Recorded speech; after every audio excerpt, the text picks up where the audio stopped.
Չնայած տեղական եւ միջազգային մակարդակով կանանց մասնակցության հետ կապված, քաղաքական մասնակցության հետ կապված որոշ առաջընթացներ կան, բայց այնուամենայնիվ Հայաստանի Հանրապետությունը այդ առումով դեռևս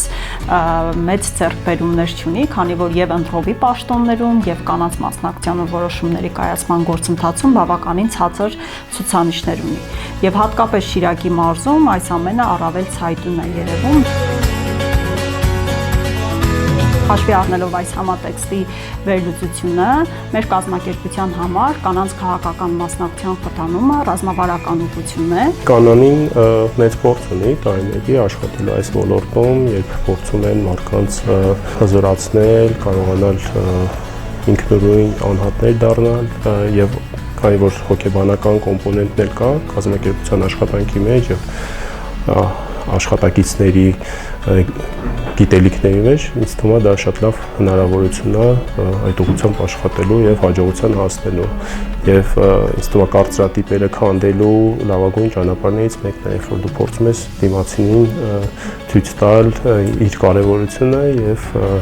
փորձել առաջ շարժվել։ Մենք ծրագիրը նախագծելիս մի շարք կարևոր բլոկների վրա ենք շեշտադրում արել։ Առաջին բլոկը դա մարդու իրավունքների ոլորտն էր, որը հնարավորություն կտար աղջիկներին ծանոթանալ մարդու իրավունքներին, մասնավորապես ֆեմինիստական գաղափարախոսությանը եւ կանանց կյանքի ամենատարբեր փորձառություններին, թե տարբեր ժամանակահատվածում կանայք ինչպիսի ճանապարհ են անցել եւ ինչպիսի իրավունքներն են պայքարի ընթացքում ձեռք բերվել։ Եվ հաջորդ բլոկը, որը նույնպես շատ կարևորվում էր եւ որը կարելի է համարել այս ամբողջ ծրագրի հիմքը, բազային հիմքը, դա էր հոգեբանական դասընթացների շարքն էր։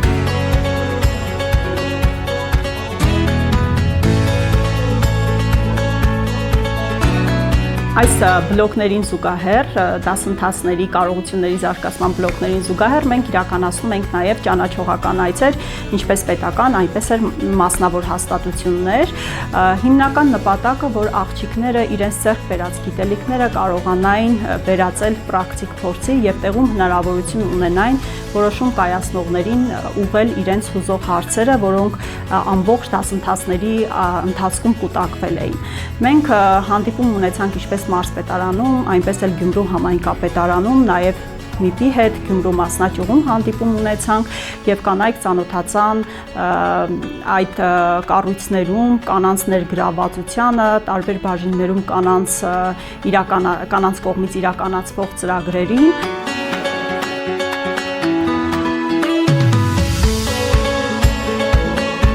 Մենք մեր աչքերով ոչ միայն լսեցինք, այլ նաև տեսանք այդ ամենի մասին, որ իրոք կան կին առաջնորդներ։ Համայնքում գործունեություն ծավալող պաշտոնատար կանանց հետ հանդիպումները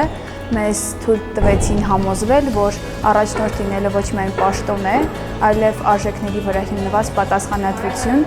եւ նրանք անչափ մեզ ոգեշնչեցին ու միանշանակ մեր պատկերացումները փոխվեցին պաշտոնատար անձանց եւ առաջնորդ կանանց վերաբերյալ։ Ճանաչողական այցեր ունենալով մենք կարողացանք հասկանալ, որ յուրաքանչյուր ոլորտում էլ կինը կարող է իրեն դրսևորել,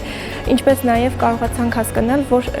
որոշ կառույցներում պահպանվում է գենդերային հավասարությունը, սակայն որոշ կառույցների բաժիններում չի պահպանվում։ Հոգեբանությունը որպես կանանց առաջնորդության հիմք ծրագրի շրջանակներում կատարեցինք բազմաթիվ այցեր, ծանոթացանք շատ մասնագետների հետ, թե կին եւ թե տղամարդ առաջնորդների հետ, բայց ցավոք սրտի կարող եմ ասել, որ գերակշռում էր ավելի շատ տղամարդ կանցրել, ոչ թե կանանց։ Նպատակը աշխատել գենդերային հավասարության ուղղությամբ, որ աղջիկներին եւ կանանց հնարավորություն տալ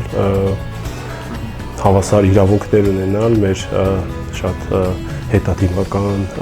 հասարակական դրսևորումների սահմաններում։ Հոգեբանական հանդիպումների դասընթացների բլոկը, երբ որ մենք ավարտեցինք, նաև հանդիպում ունեցանք հոգեբանական կենտրոնում, որտեղ որ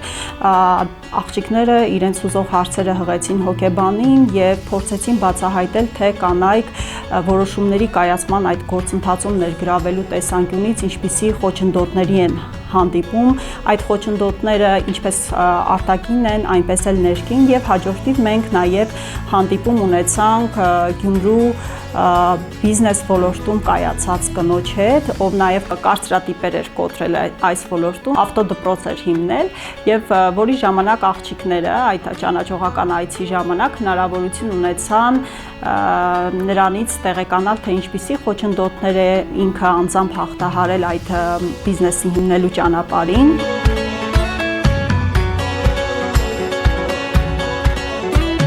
Մենք որոշել ենք, որ գիտելիքներ ձեռք բերելուց զատ աղջիկները կարողանան դրանք վերածել հմտությունների եւ 10 աղջիկներից ձևավորվել են խմբեր, երկուական, յուրաքանչյուրում 5 աղջիկների ներգրավվածությամբ, ովքեր մենթորների աջակցությամբ իրականացրել են փոքրիկ համայնքային հետազոտություններ եւ պլանավորել են այդ համայնքային հետազոտության ողջ ընթացքը։ Եվ վերջում դրանք ամփոփել են փոքրիկ զեկույցի տեսքով եւ մշակել են նաեւ առաջարկությունների փաթեթ, թե ինչպես կարելի է լավարկել այդ ոլորտները։ Հետև մենտորների դերում հանդես են եկել դասընթացավարները մեր, մարդու իրավունքների ոլորտի փորձագետ Անի Կոջոյանը եւ հոգեբանական բլոգի փորձագետ Անի Խուդոյանը։ Ես որպես բուժքույր մասնագիտությամբ ինձ որպես առաջնորդ լինելու համար ես մասնակցեցի այս ծրագրին, որովհետև մենք քննարկեցինք նաև գենդերային անհավասարության կարծրատիպերի մասին ու որպես բուժքույր հոգեբանությունը նույնպես պետք է մարդկանց հասկանալու համար։ Ասեմ, որ ծրագիրը ինձ համար ոչ միայն նոր գիտելիքների աղբյուր էր, այլև ինքնաճանաչման ու զարգացման շատ կարևոր ուղի։ Այս ծրագրի շրջանակներում ունեցել ենք բազմաթիվ բովանդակալից ու խորքային հանդիպումներ, որոնք նվիրված էին հուզական ինտելեկտին, գենդերային անհավասարությանը, ֆեմինիզմի գաղափարախոսությանը։ Ծրագրի շրջանակներում սովորեցինք ինչքան կարևոր է հուզական ինտելեկտը անձնական եւ նաեւ մասնագիտական կյանքում, հասկացանք, թե ինչ մարտահրավերների են բախվում կանայք համայնքներում եւ մենք ինչ դերակատարություն ունենք այդ փոփոխությունների մեջ։ Ծրագիրը մեզ հնարավորություն տվեց հասկանալու հոգեբանության կարևորությունը առաջնորդության մեջ,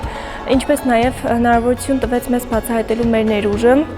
զարգացնելու ինքնավստահությունը, ինչպես նաև ծանոթանալու առաջնորդական հմտությունների հետ։ Փաստ է, որ բոլոր մասնագիտությունների մեջ էլ հոգեբանությունը ունի իր ուրույն տեղը։ Ինչպես նաև այս ծրագրի շրջանակներում ծանոթացանք այնպիսի ոլորտների, այնպիսի մասնագիտությունների հետ, որոնց հետ սերտորեն կապված է հոգեբանությունը։ Մասնակիցները իրենց վերափոխումը տեսնում են ընթացքում այս ծրագրի 2 ամսվա եւ կրթական իրենց ճանապարհի վրա շատ մեծ ազդեցություն ունեն։